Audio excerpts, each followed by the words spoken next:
Hi everyone, welcome to zero gravity. March 26ஆம் தேதி அன்று ChatGPT ஒரு நியூ ஃபீச்சர் ஒன்று அறிமுகப்படுத்துச்சு. அது இப்போ ஆசம் லெவல் ட்ரெண்டிங்ல போயிட்டு இருக்கு. உங்க எல்லாருக்குமே தெரிஞ்ச அந்த கிப்லி இமேஜ் ஜென்ரேஷன் ஃபீச்சர் தான் இது. யூசர்ஸ் எல்லாரோட கவனத்தையும் ரொம்பவே ஈர்த்துச்சுன்னு சொல்லலாம். யூசர்ஸ் அவங்களோட போட்டோஸை அப்லோட் பண்ணி அதை கிப்லி ஸ்டைல் அனிமேஷன்ஸா கன்வெர்ட் பண்ண இந்த ஃபீச்சர்ஸை யூஸ் பண்ணாங்க. ஆனால் நம்ம எல்லாருக்குமே தெரியாத ஒரு முக்கிய பிரச்சனை ஒன்று இந்த கிப்லி ஃபீச்சர்ஸில் இருக்குது. அதை பற்றி தான் இன்றைக்கி நாம் தெளிவாக பார்க்க போகிறோம்.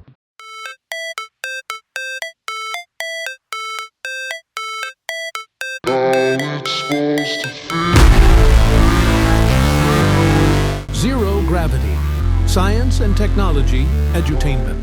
இந்த புதிய studio Ghibli image generation feature தொடங்கப்பட்ட சில நாள்லேயே உலகம் முழுதுமே ரொம்பவே ட்ரெண்டாக ஸ்டார்ட் ஆயிடுச்சு. இதில் முக்கியமான விஷயம் என்னென்னா, அதிகமான பீப்புள்ஸ் இந்த ஃபீச்சர் யூஸ் பண்ணுறதால ChatGPTகளோட சர்வரையோ தற்காலிகமாக ஸ்டாப் பண்ணுற மாதிரியான ஒரு சிச்சுவேஷனுக்கு கொண்டு போய் விட்டுருச்சு. அந்த அளவு இந்த ஃபீச்சர் ரொம்பவே பாப்புலராக இருந்துச்சு.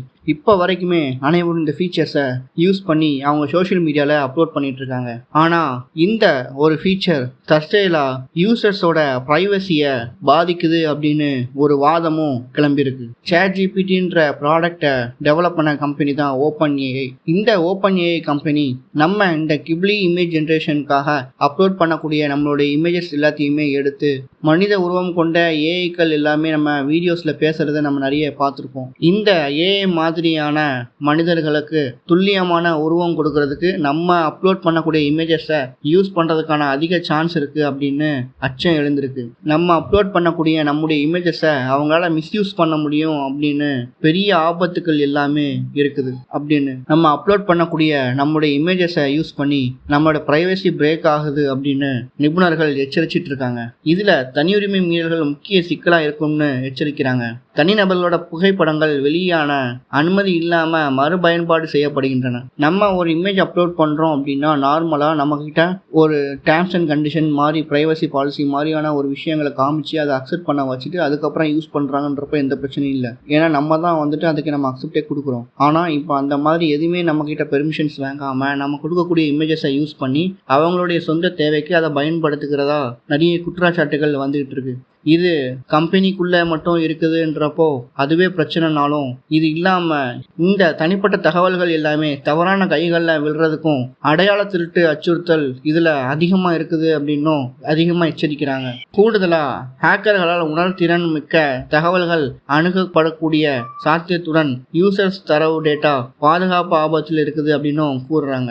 உங்களுடைய உண்மையான ஃபோட்டோஸை பயன்படுத்தி அவங்களே போலி பாஸ்போர்ட், போலி ஆதார் கார்டு இது மாதிரியான விஷயங்களை தயாரிக்கிறதுக்கு நம்மளோட ஃபோட்டோவை அவங்க ஈஸியாக யூஸ் பண்ணிக்கலாம். அது மாதிரி வேற ஏதோ ஒரு தப்பான இல்லீகலான விஷயத்துக்கு உங்களோட ஃபோட்டோஸை யூஸ் பண்ணாங்கன்னா அது நமக்கு எதிராகவே அது திரும்பிடும். நம்ம சட்டப்பூர்வமான விளைவுகளை சந்திக்க ஏற்படுறதுக்கான அதிக வாய்ப்பு இருக்குது. இந்த சாத்தியமான ஆபத்துகள் காரணமாக சைபர் பாதுகாப்பு நிபுணர்கள் எச்சரிக்கையாக இருக்கணும் அப்படின்னு வலியுறுத்துறாங்க. ChatGPT போன்ற தளங்களுக்கு தனிப்பட்ட படங்களை பதிவேற்றுவதை நம்ம அதிகமாகவே தடுக்கணும். தேவைப்படும் போக்குகளில் பங்கேற்காமல் இருக்க அவர்கள் அறிவுறுத்துகிறார்கள். முடிந்த அளவு நம்மளுடைய பர்சனல் இமேஜஸை ChatGPT மாதிரியான தளங்களில் அப்லோட் பண்ணுறதை தவிர்க்கணும். அது நம்மளை கெட்ட ஆபத்துகளில் இருந்து நம்மளை பாதுகாக்கும். இந்த OpenAIயோட முகத்தரவுகள் முழு பயனர்கள் ஒப்புதல் இன்றி சேகரிக்க பயன்படுத்தும் திறனை பற்றி கணிசமாக கவலைகளை எழுப்புகிறது.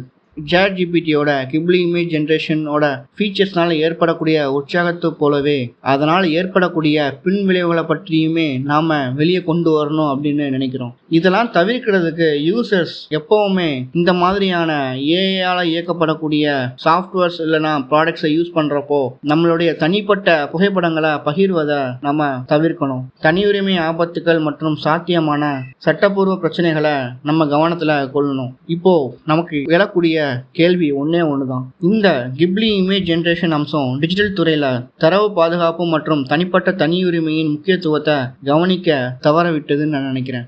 நீங்க என்ன நினைக்கிறீங்க அப்படின்றத கமெண்ட் பாக்ஸ்ல சொல்லுங்க. தேங்க்ஸ் ஃபார் வாட்சிங்.